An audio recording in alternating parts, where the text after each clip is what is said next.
As a women's health professional, you know the menstrual cycle is a vital sign. But are you equipped to support your clients when they come to you with menstrual cycle issues? Do you know how to read complex menstrual cycle charts? Do you have step-by-step protocols to deal with irregular bleeding patterns, abnormal cervical mucus, chaotic basal body temperatures, and progesterone issues? That's where FAMM comes in. The Fertility Awareness Mastery Mentorship Program is designed specifically for women's health professionals with busy practices. We've cut out all the fluff so we can be laser focused on what you need to know to serve your clients better. Registration is now open for the next class of FAMM. Classes start on February 13th, and early bird registration is open until the 26th of January. Apply today at fertilityfriday.com/FAMMlive. That's fertilityfriday.com/FAMMlive. This is the Fertility Friday podcast, episode number 503.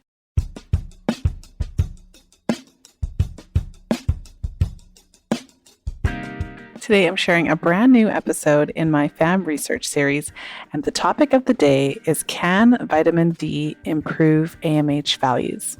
So without further ado, let's go ahead and jump right in.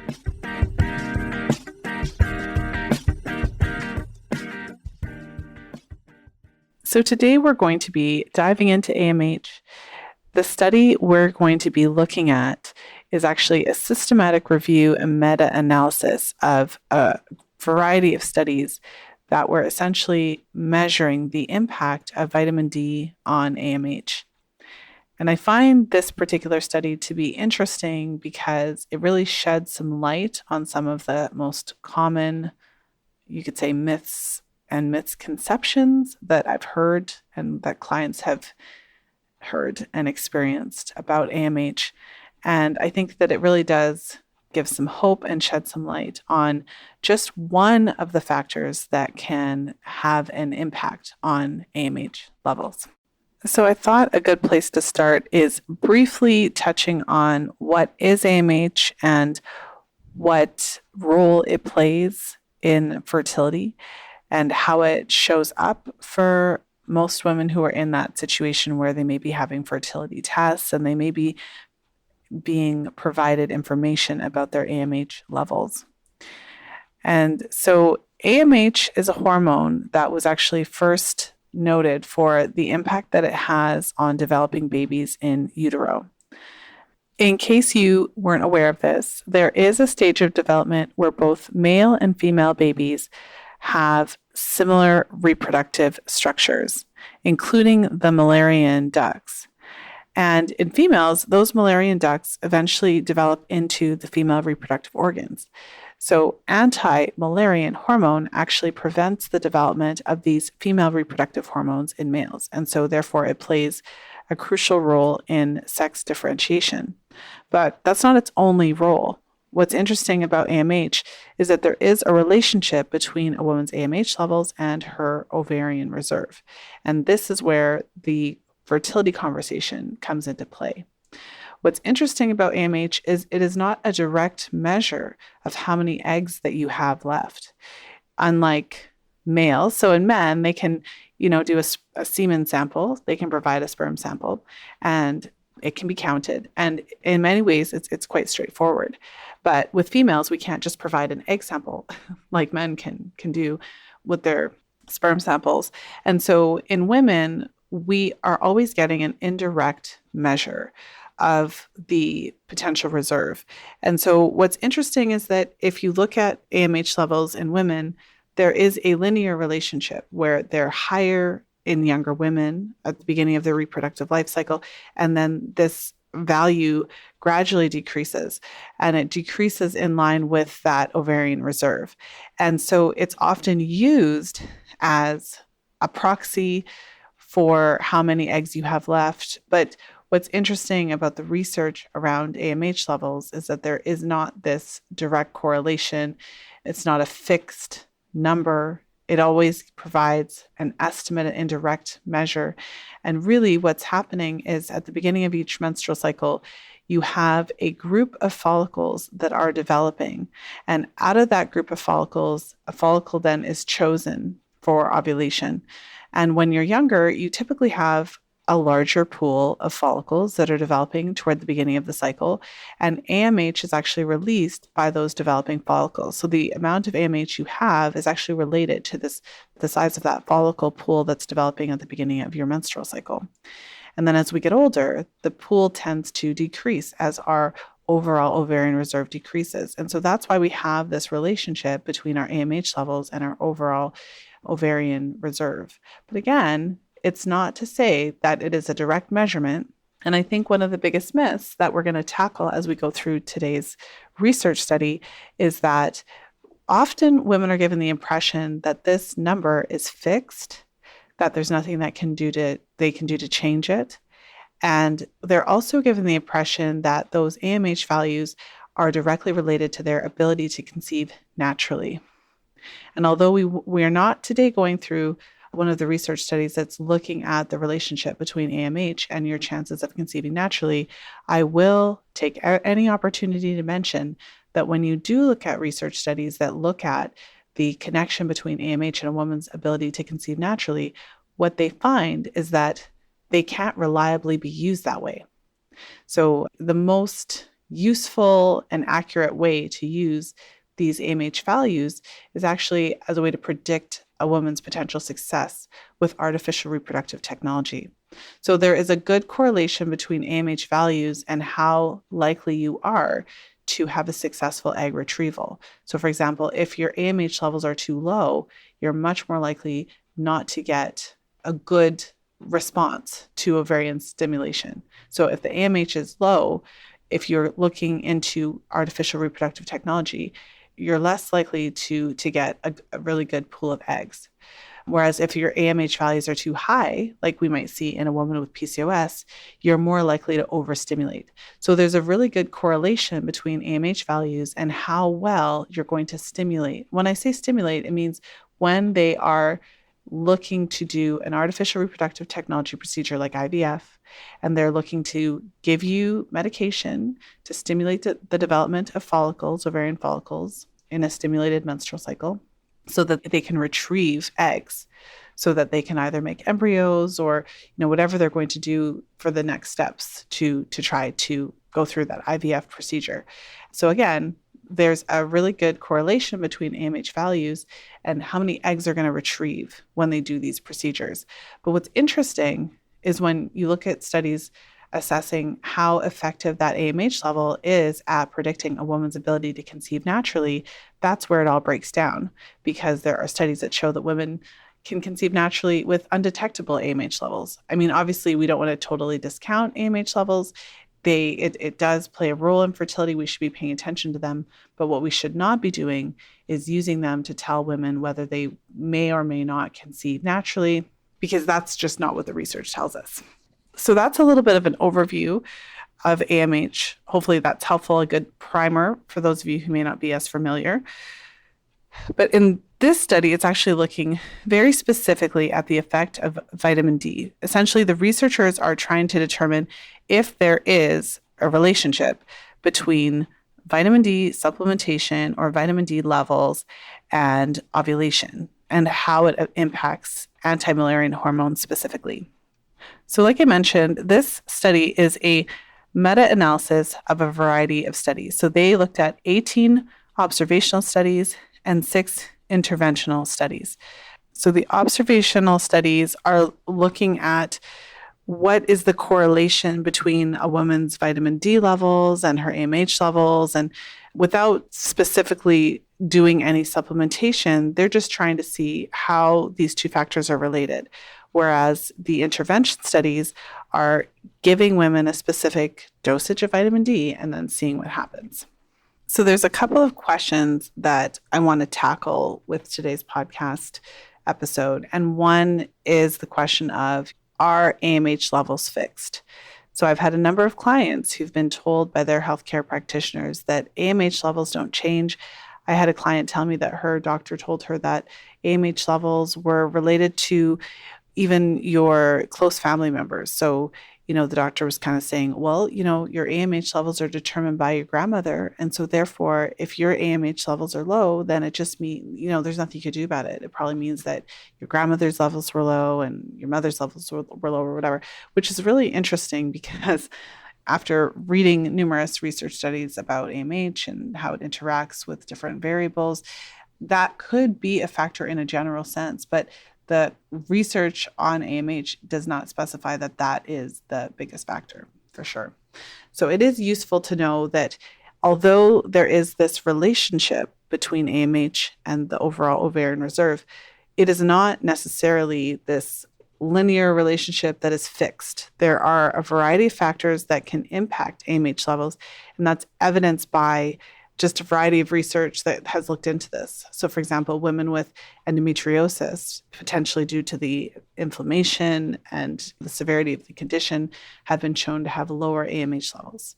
Women with PCOS, on the other hand, and PCOS is characterized by having multiple follicles. Polycystic ovarian syndrome means that many women with PCOS are showing multiple cysts in the ovaries, so having a much larger pool of follicles, if you will, to an abnormal degree. And in that case, those women show higher AMH levels. So those are just examples to kind of get the conversation going, to show that it's not always just this fixed thing that we are often told that it is. What we do know about AMH, though, is that it is impacted by age. So when we're looking at the ranges, we do want to consider that a woman in her early 20s and a woman in their 40s are not going to be in the same range. So there's quite a bit of variation within women. And so there is going to be quite a range of what AMH levels might look like within 40-year-old women as a category. However, the range is still going to be quite different compared to a 20-year-old woman, because AMH levels do vary, and age is one of the most significant factors. But I suppose going back to the question of is it fixed or not, even in this particular study looking at vitamin D and the impact that it has on AMH levels, it does call into question this idea that there's nothing we can do about it and it is just a fixed number. So this study does address the question of, does vitamin D supplementation affect vitamin D levels? And what I think is really interesting about it is that it looks at how it affects certain women differently. Popping into today's episode with an incredible resource to share. Today's episode is brought to you by my top resource for women's health professionals, How to Interpret Virtually Any Chart Your Client Throws at You. Our new ebook breaks down complex chart interpretation into an easy step-by-step process. Head over to fertilityfriday.com/chart to snag your complimentary copy today. That's fertilityfriday.com/chart. Now let's go ahead and jump back into today's episode.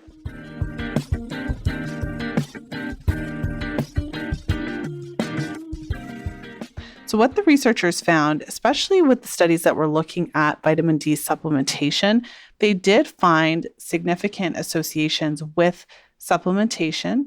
So a study that's actually giving women a certain amount of vitamin D over a period of time and seeing what happens with their AMH levels. The researchers looked at a number of studies where women were given vitamin D, whether it was weekly or biweekly. Often in these studies, they are giving women a weekly dose of vitamin D at a higher amount. So in these two studies, they were giving women 50,000 IUs either once a week or once every other week.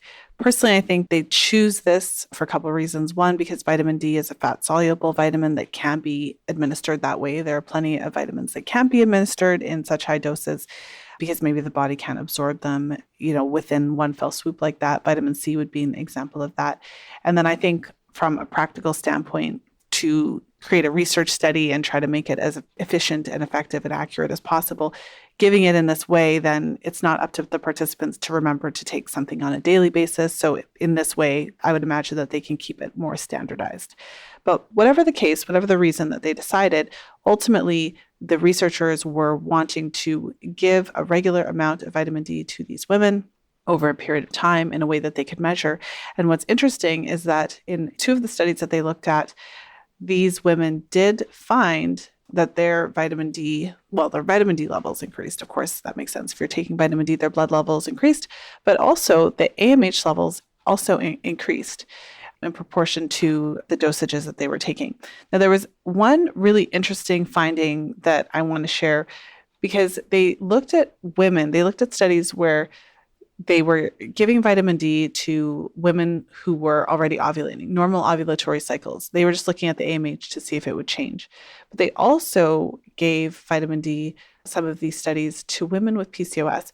So these are women who were not ovulating normally and who had PCOS. And in those cases, these women were often starting off with elevated AMH because, again, in PCOS, when you have multiple follicles developing, it's very common for these women to have elevated AMH instead of having low AMH as seen in other populations. What was interesting is that the vitamin D had a different effect on the different groups depending on what was happening with these women. So in the women with PCOS with elevated AMH, taking the vitamin D was able to decrease AMH levels to making it go closer to what would be considered normal. And in women with normal ovulatory cycles with lower AMH, the vitamin D had the effect of raising the AMH levels. So this is an interesting finding because it would indicate that vitamin D in these different groups was actually normalizing the AMH levels. And kind of, it wasn't just having the same effect across everybody. It had a specific effect depending on what was happening in that woman. So an effect of normalizing the AMH levels. So if it needed to be lower, it was lowering it. If it needed to be higher, it was raising it. So I'll just read a little bit from the study here. In the meta-analysis of 3 PCOS cohorts, the serum AMH was significantly decreased following vitamin D supplementation. In contrast, in the meta-analysis of 3 non-PCOS cohorts, serum AMH was significantly increased following vitamin D supplementation. The researchers go on to say that the systematic review and meta-analysis of the interventional studies revealed that vitamin D supplementation affects serum AMH levels but have the opposite effect depending on the ovulatory statuses of the women. It increased the serum AMH levels in ovulatory non-PCOS women while it decreased AMH levels in PCOS women. The researchers go on to say that in PCOS, in which AMH is abnormally elevated, this likely reflects the ability of vitamin D to improve folliculogenesis and is consistent with evidence from numerous clinical trials showing improved clinical manifestations following vitamin D supplementation. Now, that's a whole lot of words. It's like word soup. But what they're getting at is that they're looking at the results and saying, why is this happening? And they're theorizing as to what impact vitamin D is having on this process of ovulation.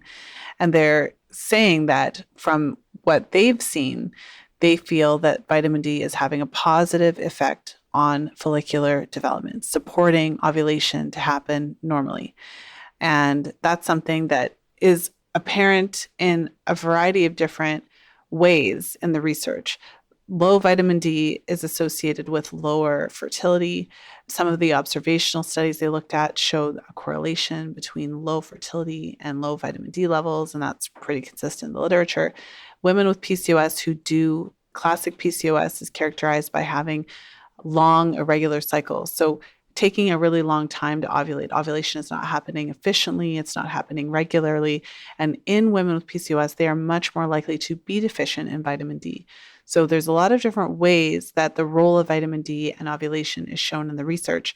But these researchers are showing the impact, at least in the interventional studies where they were looking at the studies that administered vitamin D to the participants.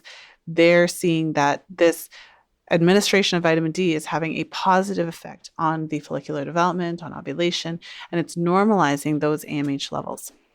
So what does this study tell us? What can we take away from it? It tells us that AMH is not fixed. It tells us that there are factors that impact AMH levels. And so even if you are getting a fertility assessment and you're provided with your results and you're told that your AMH levels are low, if your doctor has essentially told you that there's absolutely nothing you can do about it, and if it's low, and that's it, and it's hereditary, whatever, know that studies like this show that that's not the only factor. So if there are other factors that can play a role in the AMH levels, it does tell you that it's not simply fixed.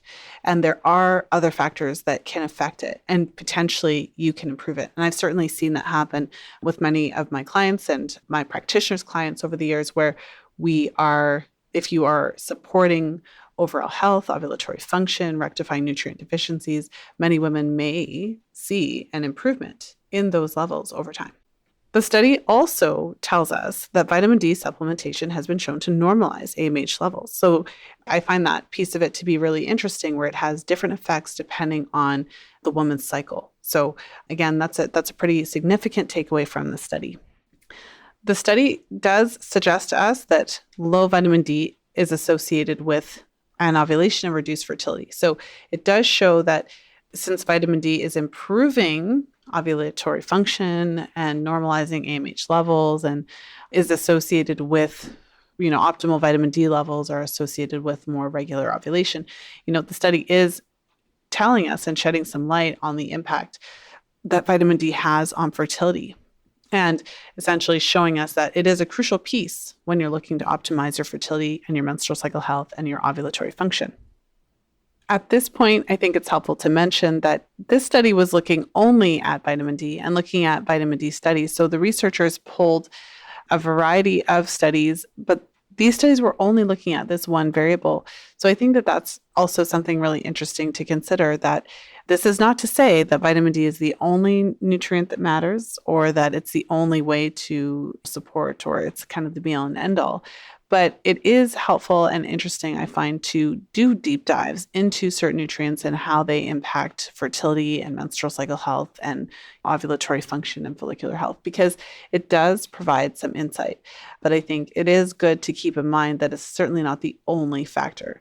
From what I've seen by observing the menstrual cycles of hundreds of women over the years, vitamin D is something we should be paying attention to. It's certainly not the only thing, but it's definitely important, and alongside other key nutrients for fertility. So we should be paying attention to it. We should be aware of the impact that it can have on ovulatory function.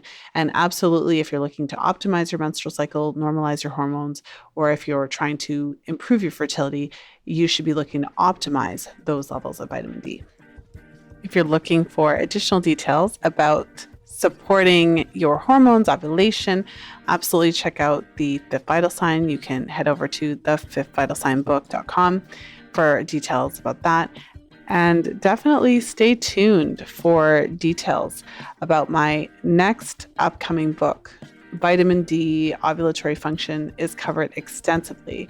So I am doing a little bit of a teaser at this point, but definitely stay tuned in the coming weeks and months as more details will follow, and you'll be able to even take an even deeper dive than what we did on today's podcast episode. So I want to thank you for tuning in to today's episode. If you found this information valuable and you know somebody who could benefit from it, make sure to share today's episode. You'll find the show notes for today's episode over at fertilityfriday.com/503. I hope you have a wonderful weekend, whenever you're tuning into the show. And of course, as always, until next time, be well and happy charting. And that's a wrap. If you're loving the Fertility Friday podcast, and especially the FAMM research series, I know you'll love our Fertility Awareness Mastery Mentorship Program.